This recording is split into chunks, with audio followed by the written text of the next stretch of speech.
ఒక్క సుబ్రహ్మణ్యేశ్వర స్వామి వారి యందు ఒక విచిత్రం ఉంటుంది. అపారమైనటువంటి కాంతిపుంజంగా వచ్చి నిలబడతాడు ప్రాణోత్క్రమణం అవుతున్నప్పుడు. సుబ్రహ్మణ్యుని యందు భక్తి కలిగిన వారికి కంటికి ఒక లక్షణం ఉంటుంది, అంత తేజస్సు కనపడితే అది చూస్తుంది. ఆఖరి ఓపికలో అది ఇలా చూసినప్పుడు, రేపో ఎప్పుడో మీకు దాని యొక్క విశేషాన్ని వర్ణిస్తాను, ఆ కాంతితో ఉన్న ఆ సుబ్రహ్మణ్యుని వంక చూసిన ఉత్తర క్షణంలో స్కందసాలోక్యతాంబ్రజేత్, సుబ్రహ్మణ్య భక్తులై జీవనాన్ని చేసిన వాళ్ళందరూ కూడా స్కందలోకాన్ని పొందుతారు, సుబ్రహ్మణ్య లోకాన్ని పొందుతారు.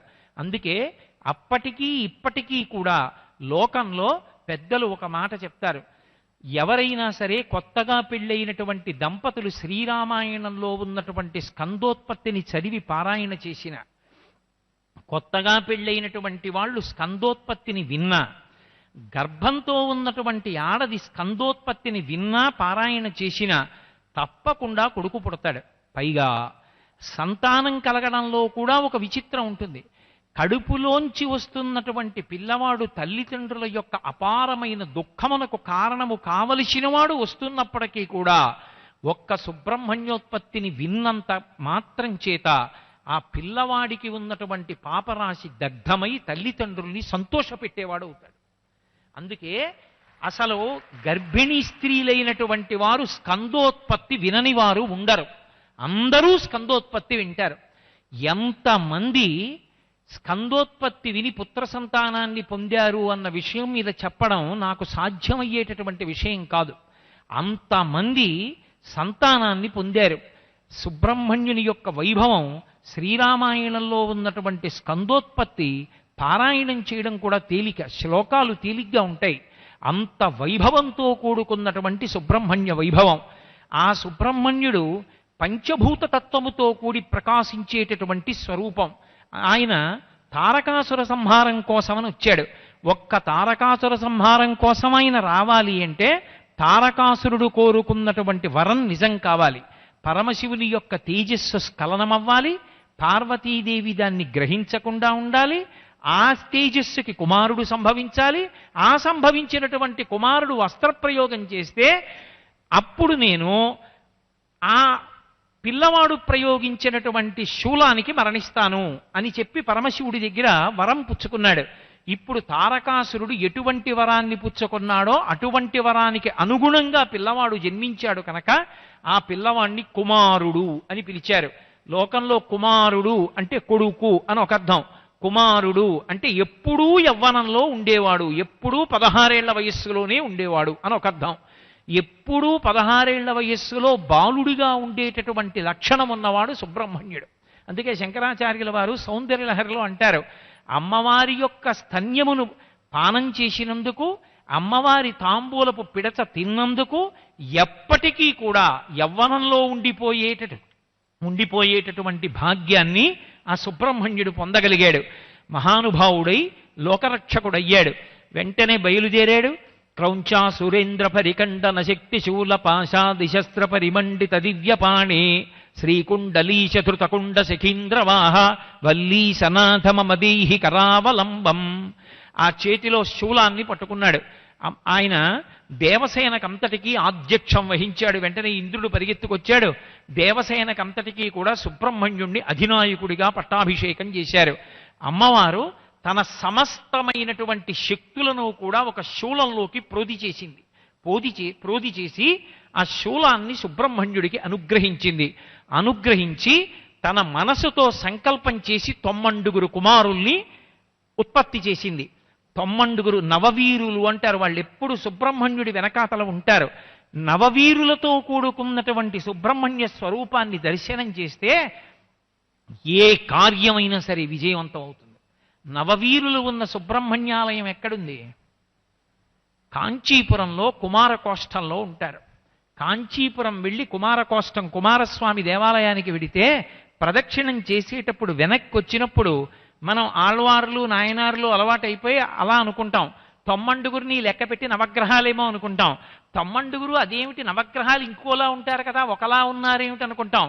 అందులో ప్రధానమైనటువంటి వ్యక్తి పేరు వీరబాహువు.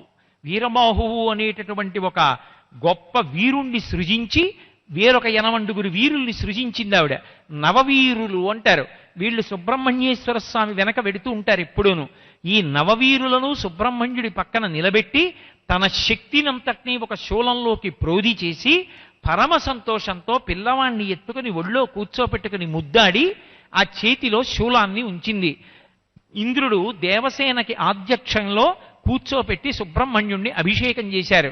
చేసిన తరువాత మహానుభావుడు బయలుదేరాడు. బయలుదేరితే రాక్షసులందరూ చీకటి పడేటప్పటికీ క్రౌంచ గుహలోకి ప్రవేశిస్తూ ఉండేవారు. ఒక్కసారి బాణప్రయోగం చేస్తే ఆ క్రౌంచ పర్వతంలో ఉన్నటువంటి గుహలన్నీ తుత్తునియలైపోయాయి. ఆ తారకాసురుడు వచ్చి ఎదురుగుండా నిలబడ్డాడు. ఇద్దరి మధ్య ఘోరమైనటువంటి రణం జరిగింది. చిట్ట చివరికి తారకాసురుడు సుబ్రహ్మణ్యేశ్వర స్వామి వారి యొక్క చేతిలో మరణించాడు. దేవతలందరూ పరమానందాన్ని పొందారు.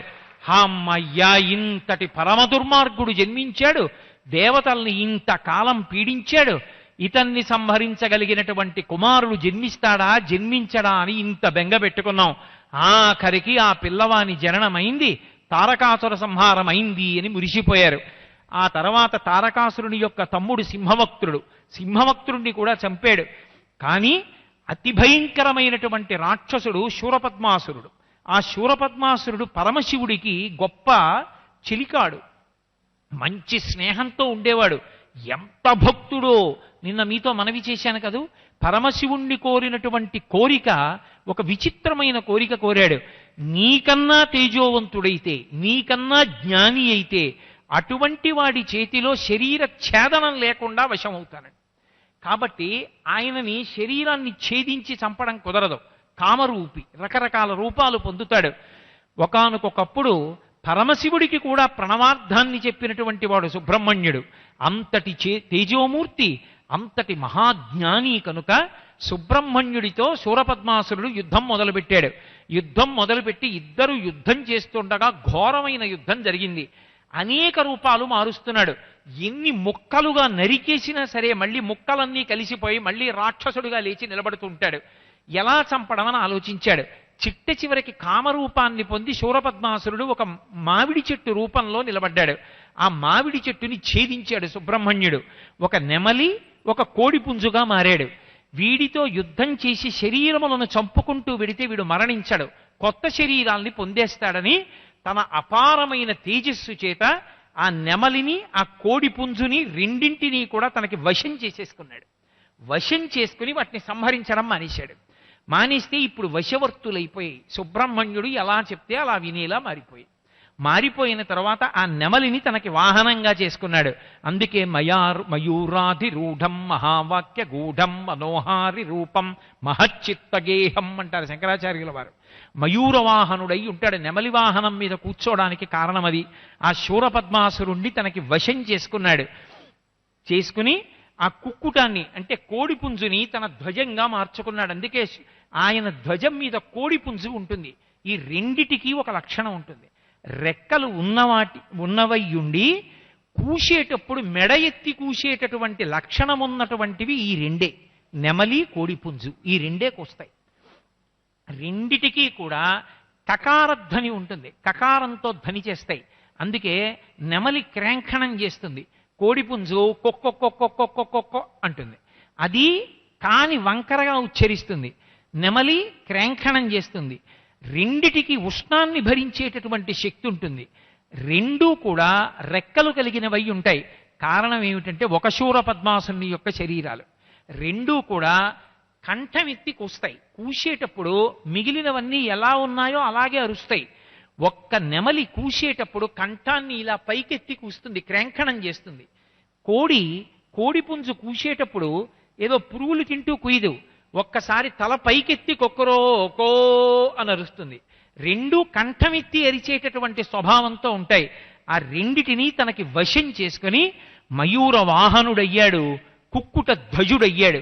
ఈ రెండిటి చేత తాను కాలాతీతుడనని ఒకనాడు ఆవిర్భవించాను తప్ప అంతక పూర్వం కూడా పరబ్రహ్మస్థితిలో కాలమునందున్నవాడే.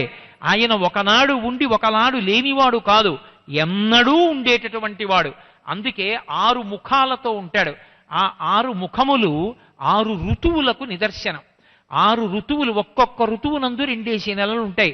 ఇప్పుడు చైత్రం వచ్చింది, చైత్ర వైశాఖ మాసములు వసంత ఋతువు, అలాగే జ్యేష్ఠ ఆషాఢ మాసములు వస్తాయి రేపు పొద్దున్న, ఓ ఋతువు. అలా వరుసగా ఋతువులు మారుతూ 12 నెలలు 2 నెలలు కలిపి ఒక్కొక్క ఋతువుగా మారుతుంటాయి. అలా మారుతూ వసంత ఋతువు, గ్రీష్మ ఋతువు, వర్ష ఋతువు, శరద్ ఋతువు, హేమంత ఋతువు, శిశిర ఋతువు, మళ్ళీ వచ్చేటప్పటికి వసంత ఋతువు, ఇలా 6 ఋతువులుగా ఉంటాయి. ఈ 6 ఋతువులు ఆయన యొక్క 6 ముఖములు. 6 ముఖములై ఉంటాయి. విచిత్రం ఏమిటంటే 6 ముఖములు ఉండి ఆయనకి 12 చేతులు ఉంటాయి.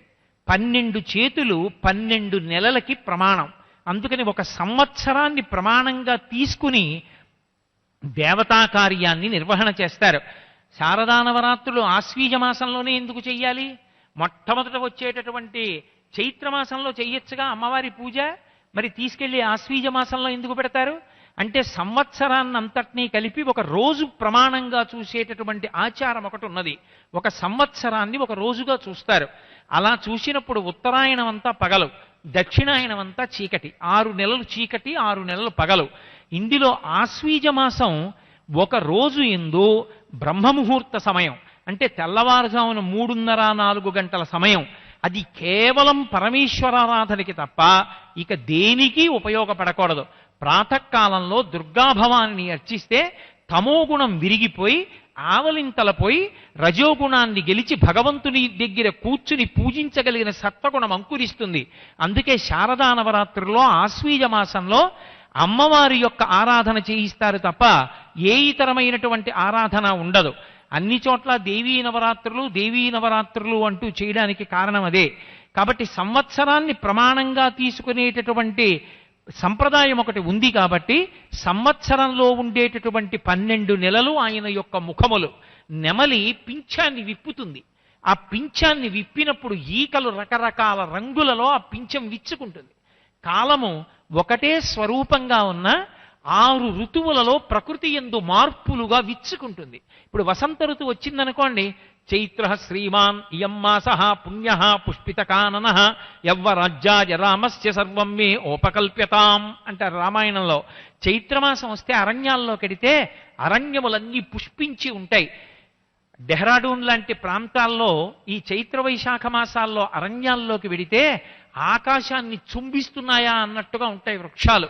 రకరకాలైనటువంటి పువ్వులు పూసి ఎక్కడ చూసినా రహదారుల పక్కన కూడా పెద్ద పెద్ద చెట్లు, పెద్ద పెద్ద పువ్వులతో, గంగానది పరివాహ ప్రాంతాలతోటి ఎంత సుసంపన్నంగా ఎంత శోభస్కరంగా ఉంటాయో. అంతవరకెందుకు, మా తూర్పుగోదావరి జిల్లాలో కాకినాడ నుంచి మారేడుమిల్లి మీదిగా భద్రాచలానికి వెడితే ఈ ఋతువులో తెల్లవారుజామున వెడుతున్నప్పుడు చాలాసేపు కార్లు ఆపేస్తారు. ఆపేసి అద్దాలు వేసేసుకుని లోపల కూర్చుంటారు.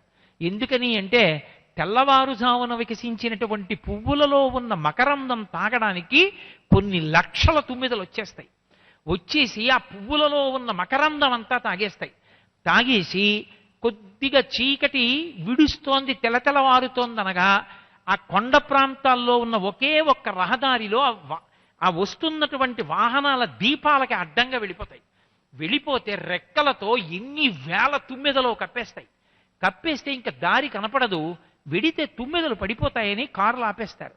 ఆ తుమ్మెదలన్నీ వచ్చి సూర్యోదయం అయిన తర్వాత మళ్ళీ అరణ్యంలోకి వెళ్ళిపోతాయి. అప్పుడు చూడాలి, అసలు వనం యొక్క సౌందర్యం చూడాలి. చైత్ర వైశాఖ మాసాలలో వనాల యొక్క సౌందర్యం అలా ఉంటుంది. ఏ దేవాలయాల్లో చూడండి కళ్యాణాలు జరుగుతాయి, ఎక్కడ చూడండి ఉపనయన వివాహాది శుభకార్యాలు జరుగుతాయి. చైత్ర వైశాఖ మాసములంతా ఒక అందం ఉంటుంది. ఆ తరువాత వచ్చేటటువంటిది చైత్ర వైశాఖములైపోతే జ్యేష్ఠ ఆషాఢ మాసములు. ఆ రెండు వచ్చేటప్పటికి గ్రీష్మ ఋతువు, విపరీతమైనటువంటి వేడి. ఆఖరికి చెట్లు కూడా శోషించిపోయాయా అన్నట్లుగా ఆకులిలా వాల్చేసి నిలబడి ఉంటాయి. ఎవరి చేతిలో ఏది ఉండండి దాంతోనే విసురుకుంటూ ఉంటారు. అంత తాపంతో ఉంటుంది. అదొక అందం. ఇలా కొట్టుకోక్కర్లేదు, ఒక్క పురుగు ఉండదు, అన్నీ పడిపోతాయి, లయమైపోతాయి. ఆ తరువాత శ్రావణ భాద్రపదాలు, అదో అందం. శ్రీరామాయణంలో చదవాలి. ఆ పైన కొండ మీద నిలబడి రామచంద్రమూర్తి చూస్తూ ఉంటారు. చూస్తూ ఉంటే ఆకుపచ్చ చీర భూదేవి కట్టుకుంటే ఆవిడ పమిటంచకి ఎర్రటి బోర్డర్ వేశారా అన్నట్టుంది అన్నారు మహర్షి. ఆర్ద్ర పురుగులు అని ఎర్రగా ఉంటాయి అవి. అవన్నీ వరుస క్రమంలో పాకుతాయి. అవి వరుస క్రమాల్లో పాకుతూ ఉంటే రాముడు ఆ పైన నిలబడి చూస్తాడు. గడ్డి పెరిగినటువంటి ఆ కొండ యొక్క అంచు భూదేవి పవిట కొంగులా కనపడితే వరుసలో పాకుతున్నటువంటి ఆర్ద్ర పురుగులన్నీ కూడా చూడడానికి ఏదో ఆ చీరకి పెట్టినటువంటి అంచుల్లా కనపడుతూ ఉంటాయి. ఆ వర్షం పడగానే నీటిని చూడగానే నృత్యం చేస్తుంది మయూరం. దానికి అదో లక్షణం. మగనమళ్ళన్నీ నాట్యం చేస్తూ ఉంటాయి. రామాయణం చదవాలి. ఆ వర్ష ఋతు వర్ణనం అంటే అద్భుతం నిజంగా. అలా ఆ వర్ష ఋతువు పూర్తవుతుంది, శరదృతువు వస్తుంది. ఆకాశం అంతా తెల్లటి మబ్బులు, చంద్రుడి యొక్క విశేషమైన ప్రకాశం, శారదానవరాత్రులు, వీధి వీధిన పందిళ్ళు, అమ్మవారి ఉత్సవాలు, చండీ హోమాలు, మంచి మంచి ఆకుకూరలు, కాయలు, పళ్ళు అన్నీ దొరుకుతాయి. ఒక్కొక్క ఋతువులో ప్రకృతి ఒక్కొక్కలా మారి అందంగా మారిపోతుంటుంది. ఆ మారిపోతున్నటువంటి ప్రకృతి ఎంత అందంగా ఉంటుందో 6 ఋతువులలో నెమలి యొక్క పింఛం విచ్చుకోవడంలో ఆవిష్కృతమవుతుంది. అందుకని కాలము అంతటికీ కూడా తాను అధీశుడనని, తాను కాలాతీతుడనని నిరూపించే విధంగా సుబ్రహ్మణ్యుడు మయూర వాహనం మీద కూర్చుని కుక్కుట ధ్వజాన్ని పట్టుకుని ఉంటాడు. అటువంటి సుబ్రహ్మణ్యుడు, అటువంటి పరమాత్మ ఆ శూరపద్మాసురుణ్ణి, సింహవక్త్రుణ్ణి, భానుకోపుణ్ణి, తారకాసురుణ్ణి, ఈ రాక్షసులందరినీ సంహారం చేశాడు. మహానుభావుడైనటువంటి సుబ్రహ్మణ్యుడు ఎక్కడ ఉన్నా సరే అగ్నిస్వరూపంలో ఉంటాడు. ఆయనకి అగ్నిహోత్రం దీప శిఖగా ఆయన ఉంటాడు. కారణం ఏమంటే షణ్మత స్థాపనాచార్యులైనటువంటి శంకర భగవత్పాదులు 6 సిద్ధాంతములను స్థాపించి ఈ 6 కూడా అనుష్ఠానము చేస్తే మోక్షమునికి ఇవ్వడానికి అర్హములే అని తీర్మానం చేశారు.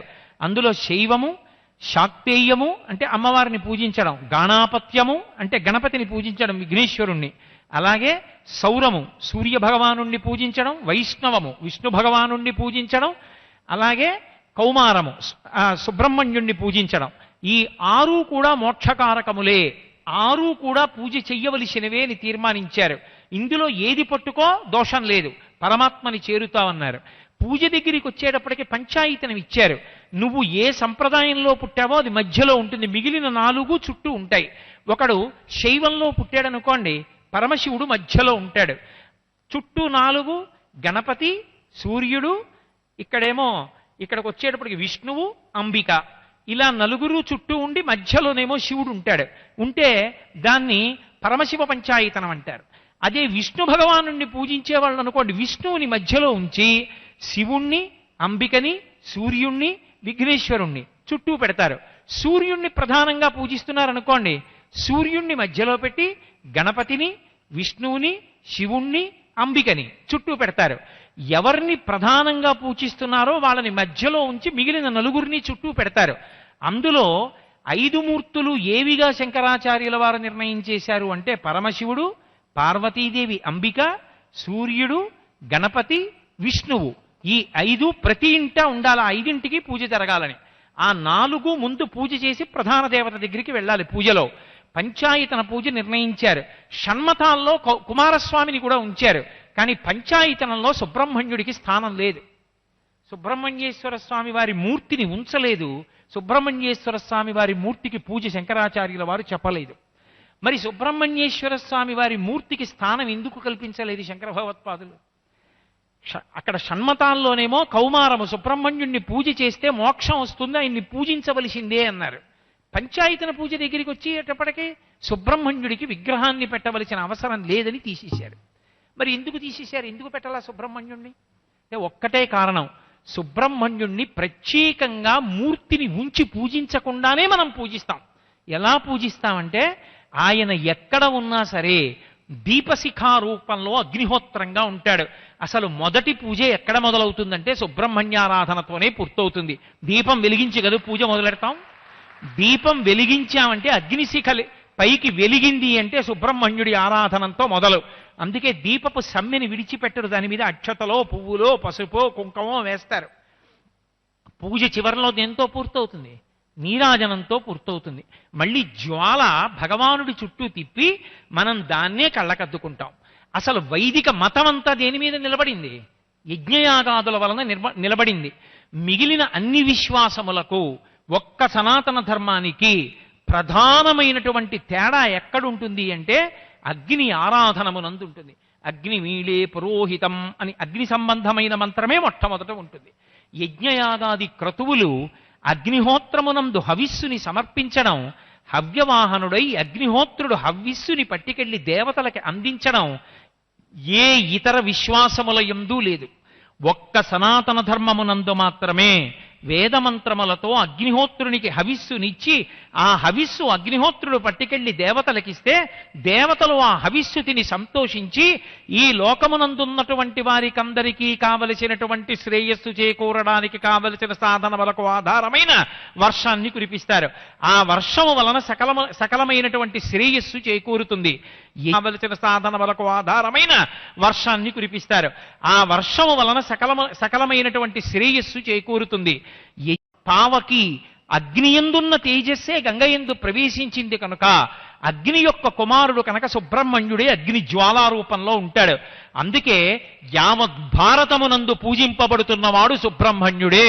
తెలిసి తెలియని వాళ్ళు కొంతమంది సుబ్రహ్మణ్యుడు దక్షిణాన మాత్రమే పూజింపబడుతున్నాడు, ఉత్తరాన పూజింపబడడు అంటారు.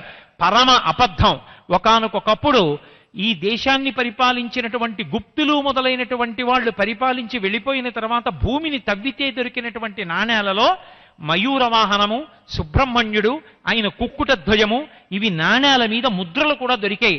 మహారాజుల పేర్లలో కొంతమందికి కుమారగుప్తుడు అని పేరు కూడా ఉంది. కుమారగుప్త అన్నప్పుడు కుమార శబ్దం సుబ్రహ్మణ్యుడి నుంచే వచ్చింది. ఉత్తర భారతదేశంలో కూడా సుబ్రహ్మణ్య దేవాలయాలు కోకొల్లలు. కానీ ఉత్తర భారతదేశంలో సుబ్రహ్మణ్యారాధనకి దక్షిణ భారతదేశంలో సుబ్రహ్మణ్యారాధనకి ఉండే తేడా ఒక్కటే. అక్కడ వల్లీ దేవసేనా సమేత సుబ్రహ్మణ్యుడిగా ఆరాధన చెయ్యరు.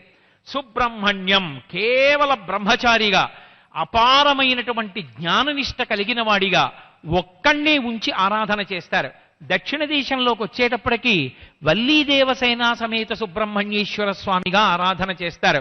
అందుకే సనాతన ధర్మంలో వేదాన్ని రక్షించడానికి సుబ్రహ్మణ్యుడు పడినంత పరిశ్రమ ఇంక ఎవ్వరూ పడలేదు. అందుకే మీరు సుబ్రహ్మణ్యుడికి అవతారాలు ఉన్నాయి. సుబ్రహ్మణ్యేశ్వర స్వామి ఉత్తర భారతదేశంలో ఒక అవతారం స్వీకరించారు, దక్షిణ భారతదేశంలో ఒక అవతారం స్వీకరించారు. ఈ రెండు అవతారాలు కూడా దేని కొరకు స్వీకరించారు అంటే వేదాన్ని నిలబెట్టడానికి, అగ్నిహోత్రము యొక్క గొప్పతనాన్ని చాటి చెప్పడానికి, యజ్ఞయాగాది క్రతువుల యొక్క వైభవాన్ని చాటి చెప్పడానికి వచ్చే ఆ అవతారాలు. ఉత్తర భారతదేశంలో వచ్చినటువంటి అవతారం కుమరిల భట్టు. ఆ కుమార అన్న శబ్దంలోనే సుబ్రహ్మణ్యుడు అని అర్థమైపోతుంది. ఆ రోజులలో యజ్ఞయాగాది క్రతువులు హింసాభూయిష్టములని, అహింసయే పరమధర్మమని, యజ్ఞయాగాది క్రతువులు చెయ్యకూడదని, అవి హింసలోకి వస్తాయని ప్రబోధం చేసి వేదము మాకు ప్రమాణము కాదని వేదాన్ని వ్యతిరేకించి అనేకమైనటువంటి విహారములను నిర్మాణము చేసి సనాతన ధర్మ వ్యతిరేక ప్రచారం చేసినటువంటి ఒక విశ్వాసము ప్రబలమైపోతే దేశంలో వేదం చదివేవాడు, వైదికమైనటువంటి కర్మ చేసేవాడు, యజ్ఞయాగాది క్రతువులు చేసేవాళ్ళు తక్కువైపోయారు. అలా తక్కువైపోయిన కారణం చేత దేశమంతా సంక్షోభంలోకి వెళ్ళిపోయింది. ఎందుకు వెళ్ళిపోతుంది అంటే ధర్మచక్రం ఒకటి ఉన్నది.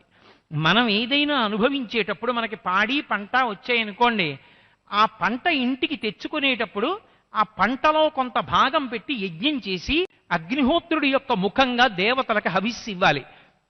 ఆ హవిస్సు తిన్నటువంటి దేవతలు సంతోషించి వర్షాన్ని కురిపిస్తారు. మనకి పాడి పంట సమృద్ధిగా ఉంటాయి. మళ్ళీ మనం యజ్ఞం చేస్తాం, మళ్ళీ దేవతలు హవిస్సు అందుకుంటారు, మళ్ళీ వర్షం కురిపిస్తారు, మళ్ళీ మనకి భోగం వస్తుంది, మళ్ళీ మనం యజ్ఞం చేస్తాం. ఇదొక ధర్మచక్రం తిరుగుతూ ఉంటుంది. ఇందులో ఎప్పుడైతే వేదము ప్రమాణము కాదని, యజ్ఞయాగాది క్రతువులు చెయ్యమని, అవి హింసతో కూడుకున్నవని వాటిని నిరసించి అర్థం లేని మాటలు మాట్లాడి యజ్ఞయాగాదులు మానేస్తే దేవతలకి కృతజ్ఞత ప్రకటించనట్టు, వారికి హవిస్సు ఉండదు. హవిస్సు ఇవ్వలేదు కాబట్టి వీళ్ళకి భోగం కలగడానికి మేము అంగీకరించమని కురవకూడనటువంటి సమయంలో వర్షాలు కురుస్తాయి. ప్రజలకి అందవలసినటువంటి పాడి పంట అందకుండా తుడిచిపెట్టుకుపోతాయి. కురవవలసిన సమయంలో కురవకూడని సమయంలో కురుస్తాయి. దాని వలన దేవతల యొక్క ఆగ్రహము ప్రకటనమవుతుంది. మళ్ళీ ఈ వ్యవస్థ చక్కదిద్దాలంటే వేదము యొక్క ప్రమాణాన్ని నిలబెట్టాలి. యజ్ఞయాగాది క్రతువులు జరగాలి.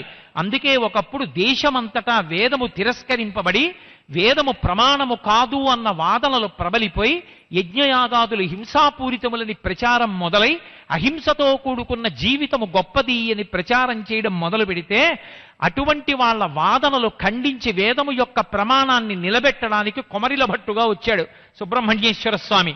శంకరాచార్యుల వారి అవతారం ఇంకా రాలేదు. రాకముందే అసలు వేద ప్రమాణాన్ని నిలబెట్టి కర్మకాండ యొక్క గొప్పతనాన్ని నిలబెట్టాలని వచ్చాడు. వచ్చి ఆయన వేదము యొక్క ప్రమాణాన్ని ప్రచారం చేసి భారతదేశమంతటాను మీమాంసా శాస్త్రానికి కర్మమీమాంసా శాస్త్రానికి పట్టాభిషేకం చేశాడు.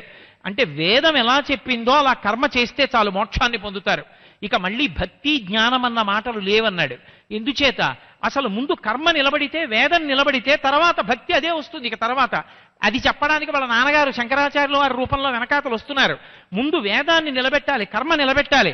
అందుకే కొడుకుగా వచ్చి పునాది వేశాడు. తండ్రి యందు పరమ భక్తి కలిగినటువంటి వాడు కనుక ఏ విశ్వాసం వాళ్ళు వేదము ప్రమాణము కాదని వేదములో చెప్పబడినటువంటి యజ్ఞయాగాది క్రతువులు హింసాపూరితములని ప్రచారం చేస్తున్నారో వాళ్ళు చేసేటటువంటి ప్రచారంలో ఉన్నటువంటి రహస్యము ఎంతవరకు నిజమో తెలుసుకోవడానికి ముందసలు వాళ్ళ గురువుల దగ్గర వింటే కదా అది నిజమో అబద్ధమో తెలుసుకుని దాన్ని ఖండించడం. అందుకే వాళ్ళ యొక్క సిద్ధాంతాన్ని అంగీకరించిన వాడిలా నటించి వాళ్ళ శిష్యులతో చేరి గురువు చెప్పిన పాఠాలు వింటూ తాను మాత్రం సనాతన ధర్మ ప్రకారంగా సంధ్యావందనం చేస్తూ వేదం చదువుకుంటూ అగ్నికార్యం చేస్తూ జీవితం గడిపేవాడు. కొన్నాళ్లకి అనుమానం వచ్చింది, ఇతను మన దగ్గర పాఠాలు వింటున్నాడు కానీ ఇతను సనాతన ధర్మమునకు చెందినవాడు, వేదం చదువుకుంటున్నాడు, అగ్నికార్యం చేస్తున్నాడు, హోమం చేస్తున్నాడు, సంధ్యావందనం చేస్తున్నాడు, వీడిని చంపేద్దామని చెప్పి వీడికి మన రహస్యాలు తెలిసిపోయాయి, రేపు వీడు ఖండిస్తాడని ఆయనని ఒక పెద్ద భవనంపైకి తీసుకెళ్లి కుమరిల భట్టుని అక్కడి నుంచి కిందకి తోసేశారు. ఆయన పై అంతస్తు నుంచి కింద పడిపోతూ వేదము సత్యమైతే నాకు ఏ అపాయము కలగకుండుగాక అని అరిచాడు. కింద పడిపోయాడు కానీ ఏమీ అవలేదు, చక్కగా లేచి నించున్నాడు. ఒక కంటి దగ్గర దెబ్బ తగిలి కొద్దిగా నెత్తురొచ్చింది. ఆయన వెంటనే వేదమాతని ప్రశ్నించాడు, నువ్వు ప్రమాణమయ్యుండి కూడా నాకెందుకు దెబ్బ తగిలింది, ఇది కూడా దెబ్బ తగలకూడదు కదా అని అడిగాడు. నువ్వు అన్న మాట తప్పు, వేదము ప్రమాణమైతే అన్నావు, అలా నీ అనడంలో అనుమానం ఉంది. వేదము ప్రమాణమని నీకు నమ్మకం ఉంది, అప్పుడు నీ మాట ఏమని ఉండాలి? వేదము ప్రమాణము కనుక నాకేమీ జరగకుండుగాక అనాలి. వేదము ప్రమాణమైతే అన్నావు, అందుకే దెబ్బ ఒకటి తగిలింది ఎంది వేదమాత. అశరీరవాణిగా వినపడింది. ఆయన ఎంత కర్మిష్టంటే మీ కర్మమీమాంసా శాస్త్రాన్ని ఎంత నమ్మి ఆచరించాడంటే మహానుభావుడు. శంకరాచార్యుల వారి అవతారం రాకపూర్వం కుమరిల భట్టు యొక్క అవతారం వచ్చింది కనుకనే అసలు వేద ప్రమాణం నిలబడింది, యజ్ఞయాగాది క్రతువులు నిలబడ్డాయి. దానికంతటికీ కారణం సుబ్రహ్మణ్యుడే. ఈ జాతి రుణబడిపోయింది సుబ్రహ్మణ్యుడికి, సనాతన ధర్మం రుణబడింది సుబ్రహ్మణ్యుడికి. ఆయన మహానుభావుడు నిలబెట్టినవాడు. ఆయన శంకరాచార్యుల వారి అవతారం వచ్చి శంకరాచార్యుల వారు కుమరిల భట్టు దగ్గరికి వచ్చేటప్పటికే తుషాగ్ని ప్రవేశం చేశారు. కర్మిష్టి కదూ, ఎంత నేను వ్యతిరేకించినటువంటి విశ్వాసమైన వాళ్ళ గురువుల దగ్గర శిష్యుడిలా కూర్చుని వాళ్ళ పాఠాలు నేర్చుకున్నాను, అందులో తప్పులు ఖండించడానికి. ఒక గురువు గారి దగ్గర పాఠం నేర్చుకుని ఆ గురువు యొక్క సిద్ధాంతమే ఖండించాలని కాపట్యమైనటువంటి బుద్ధితో శిష్యుడిగా కూర్చున్నాను కనుక ఆ పాపాన్ని పోగొట్టుకోవడానికి నాకు ప్రాయశ్చిత్తం ఒక్కటే, తుషాగ్ని యందు ప్రవేశిస్తాను. పెద్ద మంటలో పడిపోతే 2 నిమిషాల్లో మరణిస్తాను. అలా కాదు, ఎన్నో రోజులు ఆయన దగ్గర కూర్చుని నమస్కారం చేసి మంచి బుద్ధిమంతుళ్ళ విన్నాను, చివరికి దాన్నే ఖండించాను. అందుకు నా పాపం పోవడానికి పెద్ద ఊకరాసి పోసి అంటిస్తాను, అంటించి అందులో కూర్చుంటాను. ఊక భగ్గని మండదు, అది మెల్లిమెల్లిగా కాలుతూ వస్తుంది. ఏదో మనం ఒక బాగా ఉడికించేటటువంటి పాత్రలో దుంపని పెడితే ఉడికి మెత్తగా ఎలా అయిపోతుందో అలా అది ఒక్కొక్క పక్క నుంచి కాలుతూ వస్తుంది. ఏదో కుడితొడ వైపు వచ్చిందనుకోండి, కుడితొడ అంత దగ్ధమైపోయి మాంసపు ముద్దలు ఊడి పడిపోయి మొత్తం ఎముకలు పైకొస్తాయి. ఆ తర్వాత కాళ్ళ దగ్గరికి ఎడుతుంది, తర్వాత పాదాల దగ్గరికి ఎడుతుంది, తర్వాత ఎడమతొడ వైపు వస్తుంది, తర్వాత పృష్ఠభాగానికి ఎడుతుంది. అలా కాల్చి కాల్చి కాల్చి చంపుతుంది. నా వలన గురువుగారు పాఠం చెప్పిన వారు ద్రోహానికి గురయ్యారు కనుక ప్రాయశ్చిత్తంగా తుషాగ్నిలో మరణిస్తానని అగ్ని సంభవుడై అగ్నిహోత్రము నుండి విడుదల చేయబడినటువంటి తేజస్సు వలన జన్మించినవాడు కనుక అగ్నిహోత్రమునందే లయమైపోయాడు. కుమరిల భట్టుగా వచ్చినటువంటి అవతారం అగ్ని ఎందే ప్రవేశించింది. మళ్ళీ తుషాగ్ని ఎందుండగా శంకరాచార్యుల వారు వచ్చారు. వచ్చి శంకర భగవత్పాదుల యొక్క దర్శనం చెయ్యగానే ఒంటి మీద నవనీతం పోసినట్టుగా సంతోషపడ్డాడు. వెంటనే శంకరాచార్యుల వారు చెప్పినటువంటి జ్ఞాన సిద్ధాంతాన్ని భక్తిని అంగీకరించారు.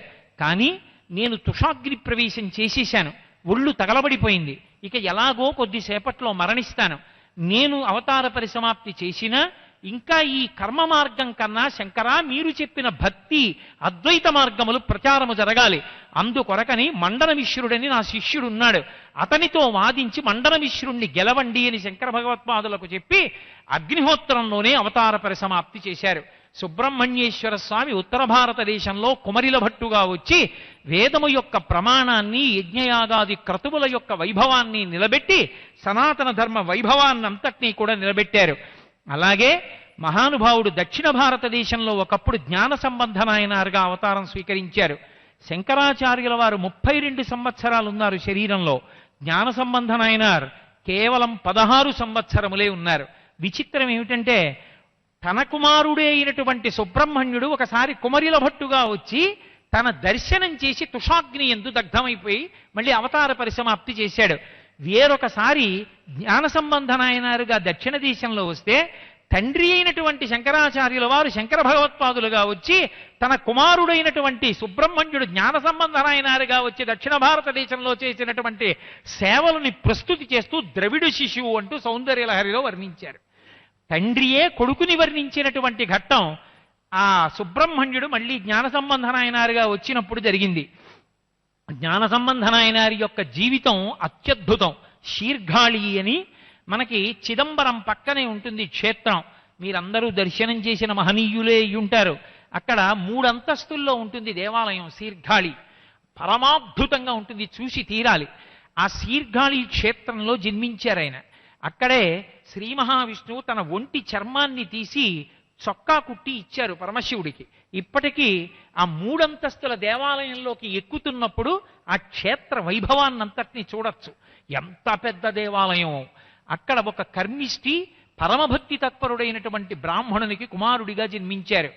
ఆ తండ్రి ఈ పిల్లవాడు వెంట పడుతున్నాడని సాయంకాలం సంధ్యావందనం చేసుకోవడానికి శీర్ఘాళి దేవాలయానికి వెడుతూ తన వెంట పెట్టుకుని తీసుకుని వెళ్ళి ఒక మంటపంలో పిల్లవాడిని కూర్చోపెట్టి, ఒరే సూర్యాస్తమయం అవుతోంది, నేను స్నానం చేసి సంధ్యావందనం చెయ్యాలి, ఇక్కడే కూర్చోరా అన్నారు.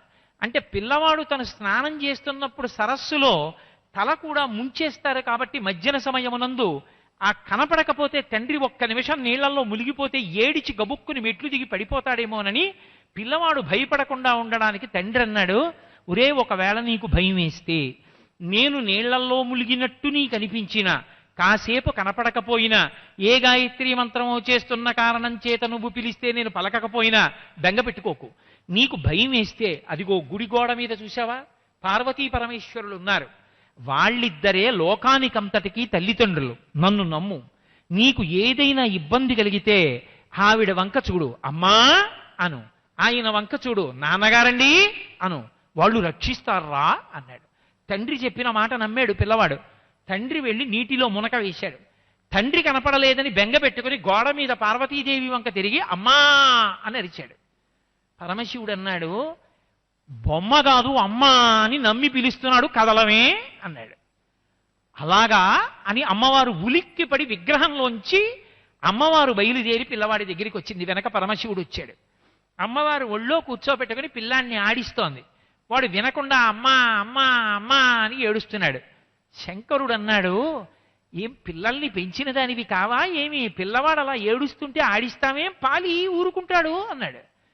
ఏమిటో చెప్పేస్తున్నారు, నా పాలు తాగితే మీ జ్ఞానం వస్తుంది, శివుడు తెలిసిపోతాడు, ఇవ్వమంటారా అంది అమ్మవారు. నా జ్ఞానం వస్తుందో నేను తెలిసిపోతానో వేరు విషయం, ముందు నమ్మి ఏడిచాడు, విగ్రహం అనుకుని రాలేదు, అమ్మా నాన్న అనుకుని నమ్మి పిలిచాడు, నమ్మకం భక్తి. పిల్లవాడు పిలిచాడు, ఇచ్చేయి పాలన్నాడు. అమ్మవారు పాలిచ్చేసింది. పాలిచ్చేస్తోంది, తండ్రి వచ్చేస్తున్నాడు సంధ్యావందనం చేసుకుని. పార్వతీ పరమేశ్వరులు అదృశ్యం అయిపోయారు. పిల్లవాడి నోటికి పాల చారిక కనపడింది తండ్రికి. ధూర్తుడా, ఎక్కడివిరా పాలు, ఎవరిచ్చారని అడిగాడు. నాన్నగారు మీరే కదా చెప్పారు, అక్కడ పార్వతీ పరమేశ్వరులు లోకానికి తల్లిదండ్రులు పిలవమని పిలిచాను, వచ్చిందమ్మ, ఒళ్ళో కూర్చోబెట్టుకుంది, ఆడించింది, పాలిమ్మన్నాడు తండ్రి శంకరుడు, అమ్మ పాలిచ్చింది, తాగాను నాన్నగారు అన్నాడు. తండ్రి ఆశ్చర్యపోయాడు, ఎత్తుకుని గుళ్ళోకి ఎడుతున్నాడు.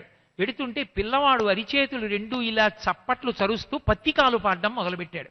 పత్తికాలంటే మనకి దండకాలు లాంటివి, అద్భుతమైన పత్తికాలు పాడుతున్నాడు.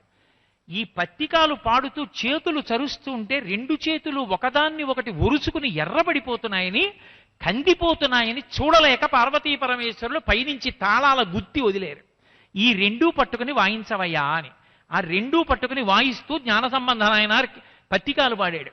ఆయన ఏ దేవాలయానికి వెడితే ఆ దేవాలయం యొక్క యాజమాన్య పాలక మండలి వారికి స్వప్నంలో కనపడి పార్వతీ పరమేశ్వరులు తన లాంఛనాలు పంపించేవాడు. పల్లకీ పట్టుకెళ్ళు, నేనెక్కిన పల్లకీలో ఆయన్ని తీసుకురా అంటుండేవాడు.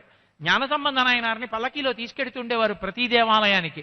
16 ఏళ్ళు వచ్చిన తరువాత నువ్వు గృహస్థువు కావలసిందేనని బలవంతంగా బంధువులందరూ కలిసి ఓ పిల్లకి ఇచ్చి పెళ్లి చేశారు. ఆయన తిన్నగా తిరువల్లూరు క్షేత్రం ఇప్పటికీ వెళ్ళి దర్శనం చేయొచ్చు. ఆ తిరువల్లూరు క్షేత్రంలో తన భార్యని తీసుకుని బంధువులందరినీ తీసుకుని దేవాలయంలోకి వెళ్ళాడు.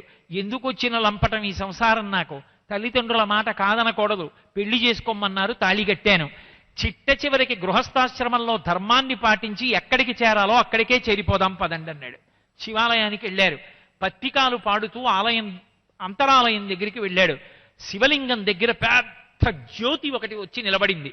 జ్ఞాన సంబంధ నాయనార్ భార్య, తల్లి, తండ్రి, బంధువులు అందరూ ఆ జ్యోతిలోకి వెళ్ళిపోయారు. జ్యోతి రూపంలో ఉండే సుబ్రహ్మణ్యుడు అగ్నిహోత్రమైనటువంటి జ్యోతి ఎందే లయమైపోయాడు జ్ఞాన సంబంధ నాయనారుగా. జ్ఞాన సంబంధ నాయనారుగా అవతార స్వీకారం చేసినప్పుడే సుబ్రహ్మణ్యేశ్వర స్వామి లోకానికంతటికీ ఒక మాట నేర్పారు. నమ పార్వతీపతయే హర హర మహాదేవ అంటే శంభో శంకర అంటామే, అది నేర్పిన వారు మహానుభావుడు జ్ఞాన సంబంధం అయినారు. గోవింద గోవింద ఇది నేర్పిన వారు శంకర భగవత్పాదులు. భజ గోవిందం భజ గోవిందం గోవిందం భజ మూఢమతే శంకర భగవత్పాదులు నేర్పారు. హరనమ పార్వతీపతయే హర హర మహాదేవ జ్ఞాన సంబంధం అయినారు నేర్పారు. అందుకని ఉత్తర భారతదేశంలో ఒక అవతార స్వీకారం చేశారు, దక్షిణ భారతదేశంలో ఒక అవతార స్వీకారం చేశారు. రెండు అవతారాలలోనూ కూడా వైదిక ధర్మాన్ని నిలబెట్టారు. దక్షిణ భారతదేశంలో జ్ఞాన సంబంధనాయనారుగా ఉన్న కాలంలో మహారాజుని మెప్పించి వైదిక ధర్మానికి వ్యతిరేకమైనటువంటి ప్రచారం చేస్తూ వేదము ప్రమాణము కాదని, యజ్ఞయాగాదులు చెయ్యక్కర్లేదని ప్రచారం చేసి బలపడిపోయినటువంటి ఒక విశ్వాసాన్ని తుదముట్టించినటువంటి ఘనత జ్ఞాన సంబంధనాయనారిది. ఎందుచేత అంటే వారు ఎవరైతే వేద వ్యతిరేకమైనటువంటి వాదన చేస్తున్నారో వాళ్ళు ఆయన పట్ల మహాక్రోధంతో ఉండేవారు. రాజుగారికి అకస్మాత్తుగా కుష్ఠరోగం వచ్చింది. ఎక్కడికక్కడ వేళ్లు ఊడి పడిపోతున్నాయి. ఎవరినైతే రాజు దగ్గరగా చేర్చుకున్నాడో వాళ్ళు రాజు యొక్క అనారోగ్యాన్ని తగ్గించలేకపోయారు. పరమశివుడికి అభిషేకం చేసినటువంటి విభూతి పట్టుకెళ్ళి, అందుకే ఇప్పటికీ సుబ్రహ్మణ్యుడి విషయంలో విభూతికి అంత శక్తి. ఆయనకి 2 పదార్థాలతో అభిషేకం పరమశక్తివంతం. చూసిన ఆ పదార్థాన్ని సేవించిన 2, ఒకటి తేనె, 2 విభూతి. అందుకే ఈ ప్రసంగాలు పూర్తయిపోయిన తర్వాత 20వ తారీఖు సాయంకాలం కళ్యాణం జరిగే ముందు స్వామివారికి తేనె పట్ల నుంచి సేకరించినటువంటి అద్భుతమైన తేనెతో అద్భుతమైనటువంటి అభిషేకం చేసి, ఆ అభిషేకం చేసినటువంటి తేనెని భక్తులందరికీ తీర్థంగా ఇచ్చి విభూతిని ప్రసాదంగా ఇస్తారు. అటువంటి విభూతిని పట్టుకెళ్ళి జ్ఞాన సంబంధనాయన రాజుగారికి ఇచ్చాడు. ఆ విభూతిని నోట్లో వేసుకోగానే రాజుగారికి కుష్ఠరోగం తగ్గిపోయింది.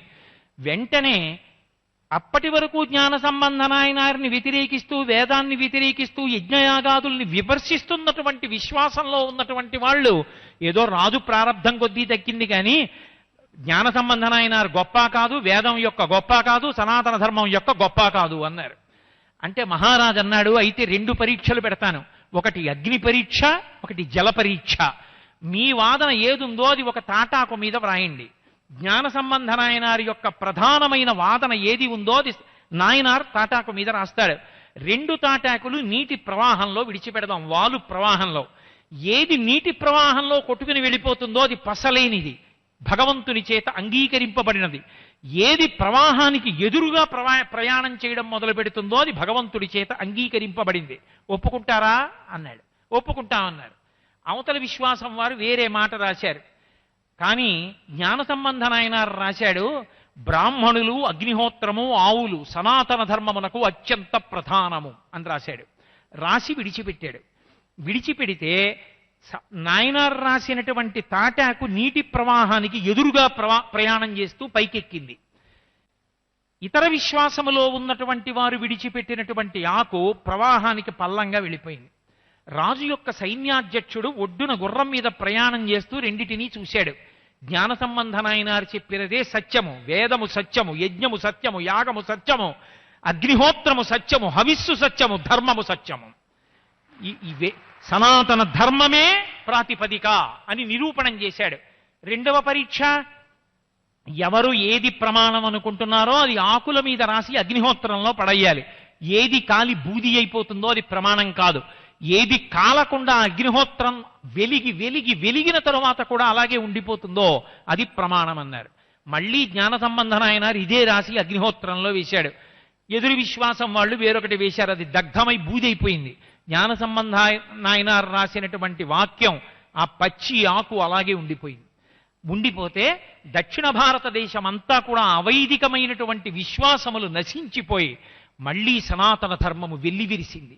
16 సంవత్సరములే ఉన్నాడు జ్ఞాన సంబంధ నాయనార్. 32 ఏళ్లు శంకర భగవత్పాదులు ఉన్నారు. తన తండ్రి అయినటువంటి శంకర భగవత్పాదులు అవతార స్వీకారం చేసేటప్పటికే ఉత్తర భారతదేశంలో ఒక అవతారంతో వేదాన్ని నిలబెట్టారు, దక్షిణ భారతదేశంలో ఒక అవతారంతో వేదాన్ని నిలబెట్టారు. రెండు వైపులా కూడా వేదాన్ని నిలబెట్టి శంకర భగవత్పాదులుగా తన తండ్రి అయినటువంటి పరమశివుడు అవతార స్వీకారం చేసి వచ్చి మనుష్యుల మనస్సులలో ఉండేటటువంటి అజ్ఞానాన్ని తొలగించి వేదము యొక్క ప్రమాణాన్ని నిలబెట్టి వేదాంతర్గతమైన అద్వైత సిద్ధాంతాన్ని ప్రచారం చేస్తున్నప్పుడు ఆయన యొక్క వాదనలకి ఎనలేని బలాన్ని చేకూర్చి పక్కన ఆధారంగా నిలబడినటువంటి మహానుభావుడు సుబ్రహ్మణ్యేశ్వర స్వామి. అందుకే ఎక్కడెక్కడ సుబ్రహ్మణ్యారాధన జరుగుతుందో, ఎక్కడెక్కడ సుబ్రహ్మణ్య ప్రసాద స్వీకారము జరుగుతుందో అక్కడక్కడ వేదము యొక్క ప్రమాణము నిలబడుతుంది. అక్కడక్కడ అందరికీ కావలసినటువంటి కోరికలన్నీ ఈడేరుతాయి. అంతటి గొప్ప శక్తి కలిగినటువంటి మహానుభావుడిగా సుబ్రహ్మణ్యేశ్వర స్వామి వారు కీర్తింపబడ్డారు. ఆయన సంహరించినటువంటి రాక్షసులు అనేకానేకము. ఆయన దేవసేనాపతి అని పిలుస్తాం. దేవసేనకి ఆధ్యక్షంలో అభిషిక్తుడయ్యాడు అని. దేవసేన అంటే దేవతల యొక్క సైన్యము బాహ్యార్థం. గుహుడు ఆయనకి ఇంకొక నామం. గుహుడు అంటే దేవసేనని రక్షించేవాడు అని. దేవసేనకి అధిపతి అయిన వాడు ఏం చెయ్యాలి? తన సైన్యాన్ని రక్షించుకోవాలి. తన సైన్యాన్ని రక్షించుకుంటాడు కాబట్టి గుహుడని పేరు కాదు. ఆత్మగుహయందు ఆత్మగా నిలబడి ఉండేటటువంటి శాశ్వత స్వరూపుడు కనుక ఆయనకి గుహుడు అని పేరు. దేవసైన్యాధ్యక్షుడు అన్న మాటకు అర్థం ఏమిటంటే దివ్ అంటే కాంతి. దేవతలు రాక్షసులు ఎక్కడో ఉండరు. ఈ భూమండలంలో మీరు ఏ ఒక వ్యక్తిని తీసుకోండి, ఎక్కడో కంచికామకోటి పీఠాధిపత్యం వహించినటువంటి మహాపురుషులైన చంద్రశేఖరేంద్ర సరస్వతి వంటి మహాపురుషులు ఎక్కడో ఉంటారు. పూర్తిగా మంచివాళ్ళు కానీ పూర్తిగా చెడ్డవాళ్ళు కానీ ఎక్కడా ఉండరు. మంచి ఉంటుంది, చెడు ఉంటుంది, రెండూ ఉంటాయి ప్రతి మనిషిలో. దేని పాళ్ళు ఎక్కువ అన్నదాన్ని బట్టి అతని యొక్క శీల వైభవం నిర్ణయింపబడుతుంది. లోపల దేవతలు ఉంటారు, లోపల రాక్షసులు ఉంటారు. ఇప్పుడు నేనే ఉన్నాను. ఎందుకు వచ్చిందిరా ఇదంతా నీకు? ఎందుకు వచ్చిన ఈ రొద సెలవు పెట్టి జీతం పోగొట్టుకుని ఇక్కడ వచ్చి కూర్చుని సుబ్రహ్మణ్య వైభవం చెప్పకపోతే నీకేం అల్లరొచ్చింది? హాయిగా ఇంట్లో కూర్చుని విభూతితో తేనెతో అభిషేకం చేసుకుని ఇంట్లో కూర్చుని సుబ్రహ్మణ్య వైభవాన్ని పారాయణ చేసుకుని ప్రసాదం పుచ్చుకుని ఉపవాసం చేసి కావాలంటే భూషయనం కూడా చేసి దీక్షగా ఉండొచ్చుగా. ఎందుకు వచ్చింది ఈ ఊళ్ళు రావడం ఎందుకు, తిరగడం ఎందుకు, ఈ ఉపన్యాసాలు ఎందుకు, ఈ చెమటలు పట్టడం ఎందుకు, ఈ అల్లరి ఎందుకు వచ్చింది నీకు అని లోపల నుంచి ఒకళ్ళు చెప్తారు. వాడు రాక్షసుడు. ఎందుకురా నీకు ఈ బుద్ధి, హాయిగా కూర్చో అంటాడు. రేపు నిజంగా నేను ఇంటి దగ్గర కూర్చున్నాను అనుకోండి, ఎందుకు వచ్చిందిరా ఈ దీక్షలు, ఎందుకు సుబ్రహ్మణ్య వైభవం ఎందుకు, నీకు రాదా ఏమి, నోటికి వచ్చుగా నీకు శ్లోకాలన్నీ. కాసేపు ఇవాళ ఏదో మంచి కార్యక్రమం వస్తుందో ఓ చిన్న దీర్ఘచతురస్రాకారంలో ఉన్న పెట్టి పట్టుకుని 130 బొమ్మలు మార్చుకుని చూస్తూ గడిపోయాడు. అయిపోయిందా పతనం?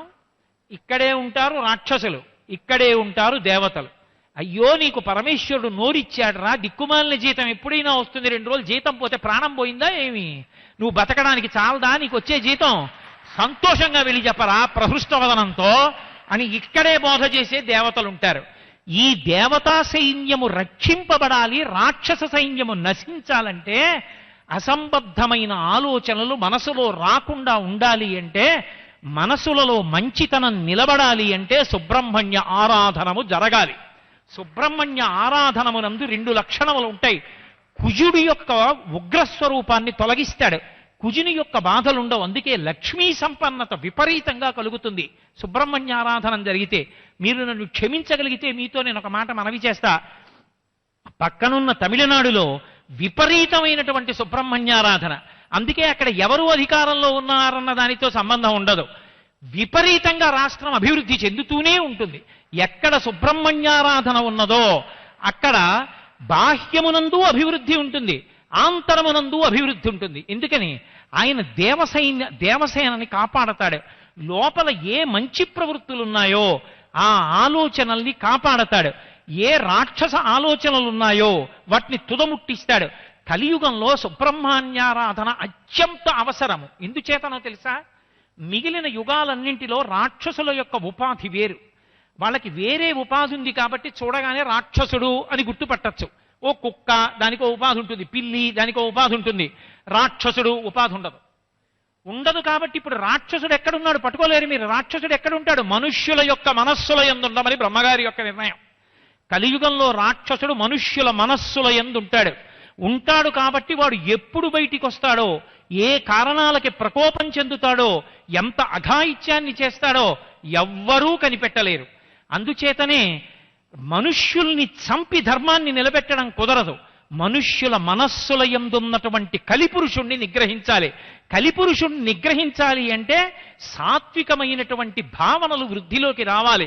సాత్వికమైన భావనలు వృద్ధిలోకి రావాలంటే సాత్వికమైన విషయములను ప్రబోధం చేయడం అనేటటువంటిది లోకంలో పెరగాలి. దాన్ని అంగీకరించేటటువంటి మనస్తత్వం కుదురుకోవాలి. ఇది కుదురుకోవాలంటే లోపల ఈ భావాల్ని నిలబెట్టగలిగినటువంటి నాయకుడికి ఆరాధన జరగాలి. సుబ్రహ్మణ్యారాధనం చేసి విభూతి ధరించిన, నోట్లో వేసుకున్న, తీర్థాన్ని స్వీకరించిన, చందనాన్ని బొట్టుగా పెట్టుకున్న ఆయన దేవసేనాధిపతి కనుక సుబ్రహ్మణ్యుడు లోపల ఉన్నటువంటి రాక్షస భావనలను తుదుముట్టిస్తాడు. లోపల రాక్షసులుండరు, దేవతలుంటారు. అందరూ కూడా సాత్వికమైనటువంటి భావనలతో ఉంటారు. మీరు ఒక్కటి గమనించండి, రాక్షసుడన్నవాడు ఎప్పుడూ అదును కోసమే ఎదురు చూస్తాడు. వాడు కూడా దేవతలు యజ్ఞయాగాది క్రతువులకు ముందే వచ్చి కూర్చున్నట్టు కూర్చోరు. యజ్ఞ ధ్వంసం చెయ్యడానికి ఒక ప్రత్యేక సమయంలో వస్తుంటాడు వాడి రాక్షసత్వం అటువంటిది. కాబట్టి ఆ రాక్షసత్వము తొలగిపోయిందనుకోండి వాడు ప్రహ్లాదుడు అయిపోతాడు కలియుగంలో. అందుకే వెంకటరమణుడంతటి వాడు కూడా సుదర్శన చక్రాన్ని పట్టుకుని చంపలేదు. అవతారమూర్తి మహానుభావుడు పద్మపీఠం మీద నిలబడి మనం ఎన్ని పాపాలు చేసినా పాపాలకి నిలయమైన వెంట్రుకల్ని తాను పుచ్చుకుని ఉరే బాగుబడి బతకరా అని పంపిస్తున్నాడు. ఆయనది అదే సందేశం. శ్రీ మహావిష్ణువు ద్వాపరయుగంలో చేసినటువంటి ప్రతిజ్ఞని అనుసరించి ధర్మాన్ని నిలబెట్టాలి. కాబట్టి మనుష్యుల మనస్సుల్లో ఉన్నటువంటి రాక్షస భావనలను తొలగించడం కోసం, మనుష్యుల్ని బాగు చేయడం కోసం ఎంతమందిని చంపుకుంటూ వెడతావు, ఎంతమందికి శిక్షలు వేస్తావు. మనసులు మారాయనుకోండి అది చాలా తేలిక. ఎంతమందిని నియంత్రించగలరు మీరు? ఎంత జనాభా ఉందో అంత జనాభాకి ఒక్కొక్క మనిషికి ఒక్కొక్క రక్షక భటుణ్ణి పెట్టగలరా? సాధ్యం కాదు. మనుష్యుల మనసులు మారాయనుకోండి ఎక్కడా ఏ విధమైనటువంటి బెంగ ఉండదు. ప్రశాంతంగా వసుధైవ కుటుంబకం, అందరం ఒక్కటే అన్న భావనతో సంతోషంగా బ్రతకగలం. అందుకే ఈ జాతి యందు ఉండేటటువంటి లక్షణం ఏమిటంటే సర్వే జనాః సుఖినో భవంతు, అందరూ బాగుండాలి. 108 నామాలతో పూజ చేస్తాం. ఎందుకని? 27 నక్షత్రాల్లో ఒక్కొక్క నక్షత్రానికి 4 పాదాలు. 27 × 4 108 పాదాల్లో సమస్తమైన భూతకోటి పుట్టింది.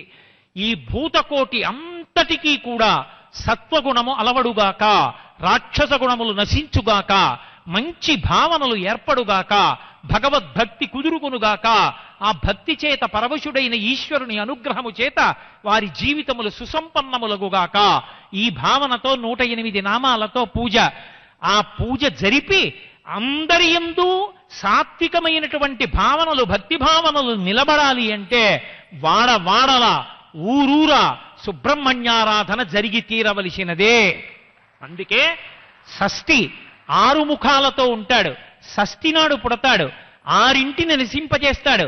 శరవణ భవ 6 అక్షరాలతో ఉన్నటువంటి మంత్రము తనదైనదై ఉంటాడు. 6 6 శత్రువుల్ని పడగొడతాడు. ఎవరా 6 శత్రువులు? బయట ఉన్నటువంటి తారకాసురుడు, శూరపద్ముడు, సింహభక్తుడు, బాణకోపుడు మొదలైనటువంటి వాళ్ళు కారు. కామ, క్రోధ, లోభ, మద, మోహ, మాత్సర్యములనేటటువంటి 6 శత్రువుల్ని పరిమార్చగలిగినటువంటి 6 ముఖములున్నటువంటి సుబ్రహ్మణ్యారాధన జరిగినటువంటి కారణము చేత లోకమంతా కూడా సత్వగుణంతో, భక్తి భావనతో ప్రకాశిస్తుంది. అందుకే సుబ్రహ్మణ్య వైభవం, సుబ్రహ్మణ్య ఆరాధన అంత గొప్పవి.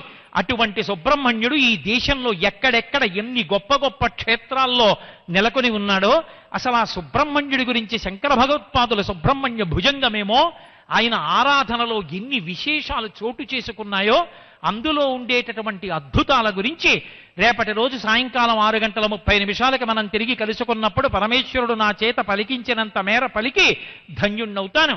మీరు కూడా ఆ వాగ్రూప ప్రసాదమును స్వీకరించెదరుగాక. కొత్త సంవత్సరంలో, విజయనామ సంవత్సరంలో వచ్చిన శుక్లపక్ష షష్ఠి మంగళవారంతో కలిసింది కాబట్టి సుబ్రహ్మణ్యుని యొక్క తేజస్సు పరిపూర్ణంగా ఉంటుంది ఈ సమయంలో. అందున ప్రదోష వేళ. ఇప్పుడు ఆర్ద్ర నక్షత్రం ప్రకాశిస్తోంది. ఆర్ద్ర పరమశివ నక్షత్రం. తండ్రి అంటే కుమారునకు అంత గౌరవం. అందుకే 108 నామాలతో ఇవాళ ప్రత్యేకంగా ఇప్పుడు సుబ్రహ్మణ్యేశ్వర స్వామి వారి ఆరాధన జరుగుతుంది. జరిగిన తరువాత ఆయనకి నైవేద్యం చేసినటువంటి ప్రసాదాన్ని మీకందరికీ ఇస్తారు. ప్రసాదం అంటే ఈశ్వర అనుగ్రహం. ఆ అనుగ్రహాన్ని స్వీకరించి సుబ్రహ్మణ్యుని యొక్క కృపకు మీ అందరూ పాత్రులగుదురుగాక. మీరేమి, మనందరము నాతో కలిపి అందరము పాత్రులగుదలుముగాక అని ప్రార్థన చేస్తూ ఆ పూజా కార్యక్రమాన్ని ప్రారంభించవలసినదిగా ప్రార్థన చేస్తూ మంగళాశాసనపరై మదాచార్య పురోగమై సర్వైశ్చ పూర్వైరాచార్యై సత్కృతాయాస్తు మంగళం. మంగళం కోసలేంద్రాయ మహనీయ గుణాత్మనే చక్రవర్తి తనూజాయ సర్వభౌమాయ మంగళం. ఉమాకాంతాయ కాంతాయ కామితార్థప్రదాయినే శ్రీగిరీశాయ దేవాయ మలినాథాయ మంగళం. సర్వం శ్రీ ఉమామహేశ్వర పరబ్రహ్మార్పణమస్తు. స్వస్తి.